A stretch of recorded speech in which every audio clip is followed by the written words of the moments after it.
प्यारे बच्चों, आशा करता हूँ कि आप स्वस्थ और प्रसन्न होंगे और सरकार के द्वारा आपको विभिन्न तरह के कार्यक्रम दिए जा रहे हैं। उसमें जो है ज्ञानदीप कार्यक्रम आपके टीवी चैनल पे दूरदर्शन पे चल रहा है। आप उसको नियमित रूप से देखते रहें और वहाँ से पढ़ाई अपनी जारी रखें। वहाँ गणित, विज्ञान और अंग्रेजी, ये 3 विषय और इसके अलावा अन्य विषय भी पढ़ाए जा रहे हैं। कक्षा 1 से 12 तक शुरुआत हो गई है, आप पढ़ते रहें। इसके अलावा हम लोग भी प्रयास कर रहे हैं कि आप तक पूरा मैटर पहुंचाया जाए और किसी भी तरह से आपको समझाया जाए। तो आज हम पढ़ेंगे 2 चरों वाले रैखिक समीकरण युग्म को हल करने की वज्रगुणन विधि। आज 11 मई है। 11 मई 2020 को हम पढ़ रहे हैं 2 चरों वाले रैखिक समीकरण युग्म को हल करने की वज्रगुणन विधि। अभी तक हमने प्रतिस्थापन विधि, ग्राफीय विधि मैंने अभी बताई नहीं, प्रतिस्थापन विधि हमने पढ़ी, विलोपन विधि पढ़ी।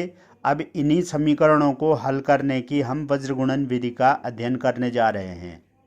तो इसमें हम लोग ये जानते हैं कि 2 रैखिक समीकरण युग्म का जो व्यापक रूप होता है वो इस तरह से होता है: a1x plus b1y plus c1 is equal to 0। याद रखेंगे, ये समीकरण नंबर 1।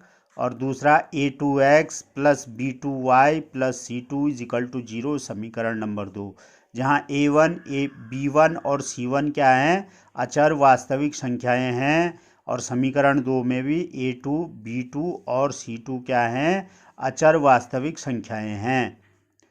अब वज्रगुणन विधि से हमने इनको हल करना है, तो इसे निम्न प्रकार लिख सकते हैं। देखो, पहले आप x अपॉन x के नीचे लिखेंगे is equal to y upon y के नीचे लिखेंगे इज इक्वल टू 1, माने जो अचर राशि है उसके नीचे लिखेंगे।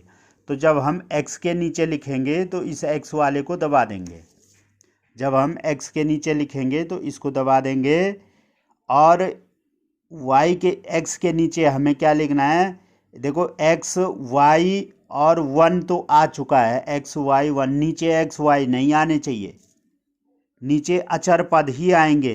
तो जब हम x के नीचे लिखेंगे तो क्या लिखेंगे? b1 b2 c1 c2, ये देख लो, b1 b2 c1 c2 ये लिखेंगे x के नीचे।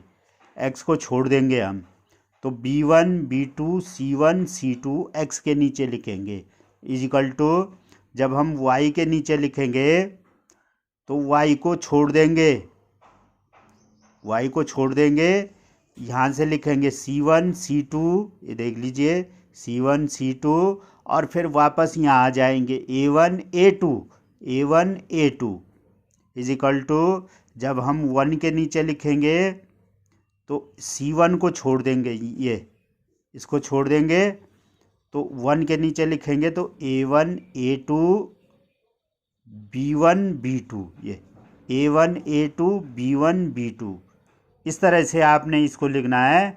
और अब जो हर में है उसका वज्र गुणा कर देना है। देखो, b1 का गुणा c1 से, ये वज्र गुणा, और b2 का गुणा c1 से। ऐसे ही c1 का गुणा a2 से गुणा कर देना है, और c1 का गुणा a2 से, और c2 का गुणा a1 से। इसी प्रकार a1 का गुणा b2 से और a2 का गुणा b1 से।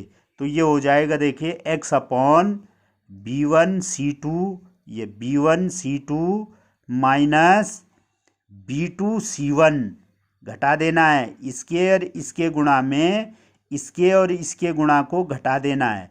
तो b1 c2 minus b2 c1 ये लिख दिया हमने इज इक्वल टू, फिर यहाँ से c1 a2 minus c2 a1 ये लिख दिया हमने, c1 a2 minus c2 a1 is equal to 1 upon a1 b2 minus a2 b1, इस तरह से। अब देखो, नंबर 1 कंडीशन, ये तीनों बराबर हैं, तो एक बार x अपॉन दिस को, इतने को हम 1 अपॉन इतने के बराबर कर लेंगे, तो x की वैल्यू मिल गई। पहले को तीसरे के बराबर कर देंगे, तो पहले को 30, मतलब x upon B1C2 minus B2C1 को हमने 1/A1B2 माइनस A2B1 के बराबर कर दिया पहले स्टेप में। तो x की वैल्यू मिल गई हमको। देखो इसका मल्टीप्लाई जो है 1 से हो गया ऊपर, तो 1 से होके वही आ जाएगा। तो x की वैल्यू आ गई B1C2 minus B2C1 upon A1B2 minus A2B1। इसी प्रकार y/C1A2 minus C2A1 is equal to 1/A1B2 minus A2B1 के बराबर कर देंगे। इन दोनों को बराबर कर देंगे। ये दूसरे स्टेप में हमने ये कर दिया। तो यहाँ से y की वैल्यू मिल गई हमको। ये जो y है इसका गुणा 1 से हो जाएगा। तो यही आ जाएगा y is equal to C1A2 minus C2A1 upon A1B2 minus A2B1। इस तरह से हम इसको कर सकते हैं। ये वज्रगुणन विधि है। और अब देखिए एक्सरसाइज 3.5 में चल रहे हैं हम। क्या है क्वेश्चन? निम्न रैखिक समीकरणों के युग्मों में से किसका एक अद्वितीय हल है, किसका कोई हल नहीं है, या किसके अपरिमित रूप से अनेक हल हैं। अद्वितीय हल की स्थिति में उसे वज्रगुणन विधि से ज्ञात कीजिए। तो यहाँ पर जब समीकरण युग्म का अद्वितीय हल होगा तो उसको हमें वज्रगुणन विधि से हल करना है। तो देखिए प्रश्नावली 3.5 का पहला क्वेश्चन यह है x minus 3y minus 3 is equal to 0 equation समीकरण नंबर 1, और 3x minus 9y minus 2 is equal to 0 समीकरण नंबर 2। तो समीकरण 1 से देखिए a1 b1 और c1 की वैल्यू निकाल लेंगे हम। तो a1 क्या है? देखो a1 माने x का गुणांक, तो x के साथ 1 का गुणांक है। तो a1 इज इक्वल टू आ गया 1। अब b1 क्या हो जाएगा? b1 हो जाएगा y का गुणांक। y के साथ किसका गुणा है? -3 का। तो b1 इज इक्वल टू क्या आ गया? -3। अब c1 की जगह में क्या है? -3। तो c1 इज इक्वल टू -3। कुल मिला के इसकी तुलना हम a1x plus b1y plus c1 is equal to 0 से करते हैं, इनसे करते हैं। यह पहला समीकरण है a1x plus b1y plus c1 is equal to 0 और a2x plus b2y plus c2 is equal to 0। इन समीकरण युग्मों से इन दिए हुए समीकरण युग्मों की तुलना करते हैं। तो आपको ध्यान रहना चाहिए, याद रहना चाहिए, a1 जो है x का गुणांक है, b1 जो है y का गुणांक है, c1 जो है अचर पद है। तो ये a1 is equal to 1, b1 is equal to -3, c1 is equal to -3, ये आ गए। और समीकरण 2 से ये a2 b2 और c2 हो गए हैं। तो a2 हो गया है a2 is equal to 3, b2 is equal to -9 और c2 इज इक्वल टू -2। ये हमने इधर लिख दिया है। a2 is equal to 3, b2 is equal to -9, c2 is equal to -2। अब हम निकालेंगे a1 अपॉन a2, माने a1 में a2 का भाग दे करके। तो a1 बटे a2 बराबर 1/3। ये देख लीजिए a1 का मान 1 है, a2 का मान 3 है। तो a1 upon a2 is equal to 1/3। ऐसे ही b1 upon b2 is equal to -3 upon -9। ये b1 upon b2 is equal to -3 upon -9 is equal to minus का प्लस हो गया। तो और 3 एकम 3, 3 3 9, 1/3 हो गया ये सरल करके। और c1 upon c2 is equal to क्या आ गया? -3 अपॉन -2। तो -3 अपॉन -2 माने माइनस का प्लस हो गया। तो कितना हो गया? ये 3/2। तो यहाँ हम देख रहे हैं, देखो a1 अपॉन a2 का मान भी 1/3 है, b1 अपॉन b2 का मान भी 1/3 है, लेकिन c1 अपॉन c2 का मान 3/2 है।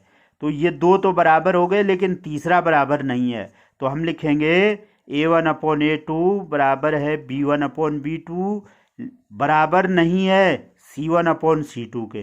तो जब ये वाली कंडीशन होती है तो हम कहते हैं कि दिए हुए समीकरण युग्म का कोई हल नहीं होगा। जब ऐसी कंडीशन आएगी कि a1 अपॉन a2 बराबर b1 अपॉन b2 बराबर नहीं है c1 अपॉन c2 के, तो समीकरण युग्म का कोई हल नहीं होगा। तो हम इसको ये आंसर हो जाएगा। नंबर 3 पे आ रहा हूँ मैं। पहले प्रश्न का नंबर 3 ये देखिए क्या है 3x minus 5y is equal to 20। तो इसको मैंने लिख लिया, ये 20 को बराबर की इधर ले आए हम, इधर 0 बना दिया हमने। तो ये हो गया 3x minus 5y minus 20 is equal to 0। और समीकरण 2 है 6x ऋण 10y बराबर 40। तो 40 को इधर ले आया मैं और इधर जो है 0 बना दिया। तो ये 6x ऋण 10y ऋण 40 बराबर 0। तो समीकरण 1 से देख लीजिए, a1 बराबर 3 हो गया, a2 बराबर a1 बराबर 3, b1 बराबर ऋण 5 और c1 बराबर 20। ये लिख दिया हमने, a1 बराबर 3, b1 बराबर ऋण 5, c1 बराबर ऋण 20। ऐसे ही समीकरण 2 से a2 बराबर 6, b2 बराबर ऋण 10 और c2 बराबर ऋण 40। ये लिख दिया गया है a2 बराबर 6, b2 बराबर ऋण 10 और c2 बराबर ऋण 40। अब हमने भाग दिया, a1 अपॉन a2 किया, माने 3/6। तो ये आ गया a1 अपॉन a2 बराबर 3/6, माने सरल करके 1/2 आ गया। और b1 अपॉन b2 माने ऋण 5 बटे ऋण 10 बराबर 1/2 आ गया। ये भी ऋण ऋण का धन, 5 एकम 5, 5 दूनी 10। और c1 अपॉन c2 बराबर ऋण 20 बटे ऋण 40, ऋण ऋण का धन और 20 एकम 20, 20 दूनी 40 बराबर 1/2। तो तीनों का मान 1/2 आ रहा है। अर्थात हम लिखेंगे a1 अपॉन a2 बराबर b1 अपॉन b2 बराबर c1 अपॉन c2। तीनों बराबर आ रहे हैं, तो हम लिखेंगे दिए हुए समीकरण के, समीकरण युग्म के, युग्म माने जोड़ा, समीकरण युग्म के अपरिमित रूप से अनेक हल हैं, इनफाइनाइट सॉल्यूशन हो जाएंगे इसके। हम लिखेंगे कि दिए हुए समीकरण युग्म के अपरिमित रूप से अनेक हल हैं। तो इसको भी हल नहीं करना है वज्र गुणन विधि से। तो वज्र गुणन विधि से हम किसको हल करेंगे, ये आइए पहले का सेकंड पार्ट पे आइए। क्या है, समीकरण दे रखे हैं 2x धन y बराबर 5। इस 5 को बराबर सीधा ले आए हम, तो इसको लिख लिया हमने 2x धन 5 ऋण 2x धन y ऋण 5 बराबर 0। और समीकरण 2 है 3x धन 2y बराबर 8।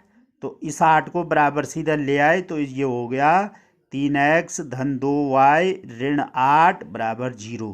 तो समीकरण 1 से देख लीजिए, a1 बराबर 2, b1 बराबर माने y का गुणांक क्या है 1, तो b1 बराबर 1, c1 बराबर -5।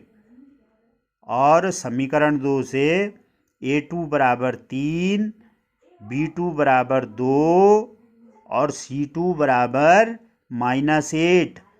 तो अब ये हमको मिल गए हैं, इधर लिख लिया हमने।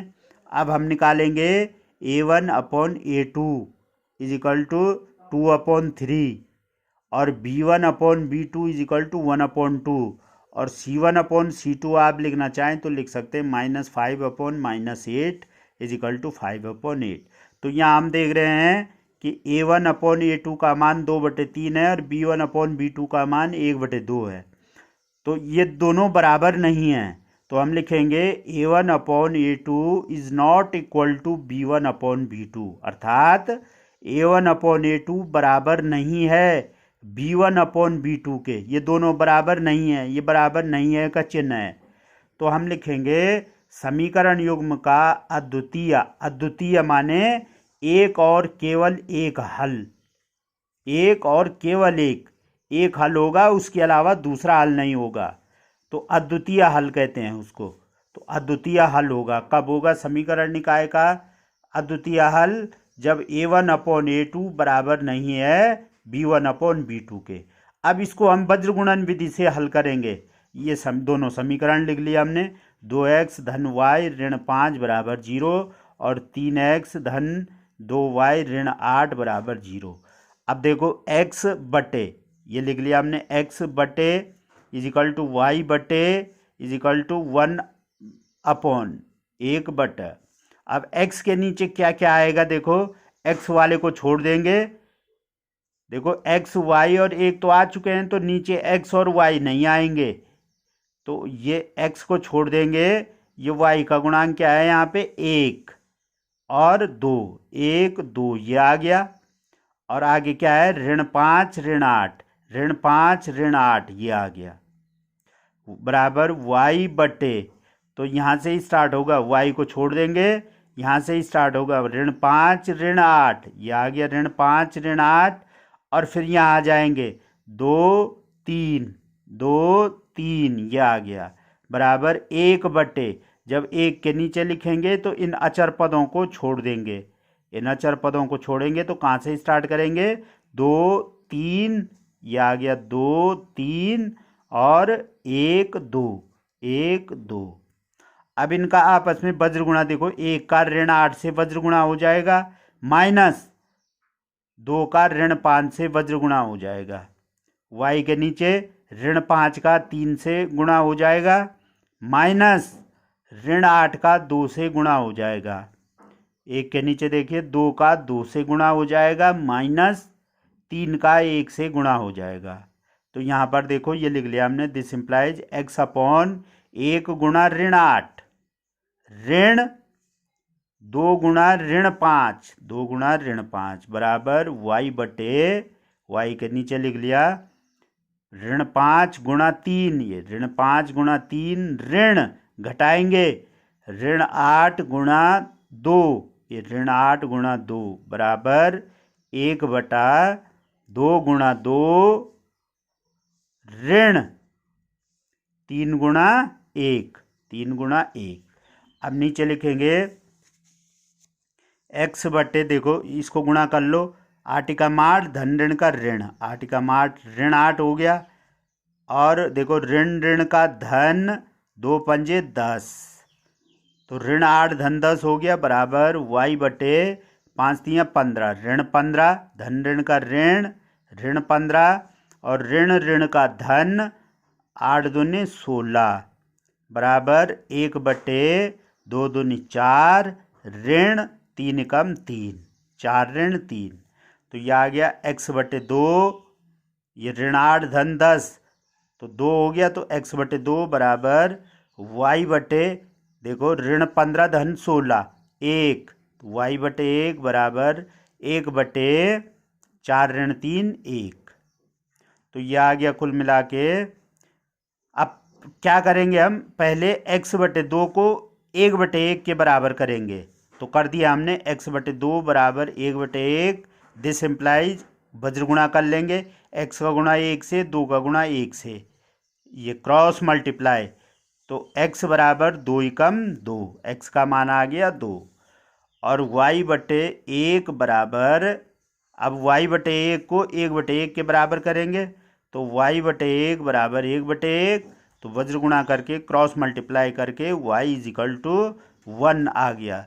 तो समीकरण युग्म के हल क्या हो गए हैं, x बराबर 2 और y बराबर 1, ये समीकरण युग्म के हल हो गए वज्र गुणन विधि से। तो इस तरह से आपने इन सवालों को करना है, समझना है, और आप प्रयास कीजिए, किसी भी तरह से इनको करने का प्रयास कीजिए। अगर समझ में नहीं आता है तो आप अपनी क्वेरीज मुझसे पूछ सकते हैं फ़ोन द्वारा, या इस ऑनलाइन व्हाट्सएप के माध्यम से आप पूछ सकते हैं। Thank you.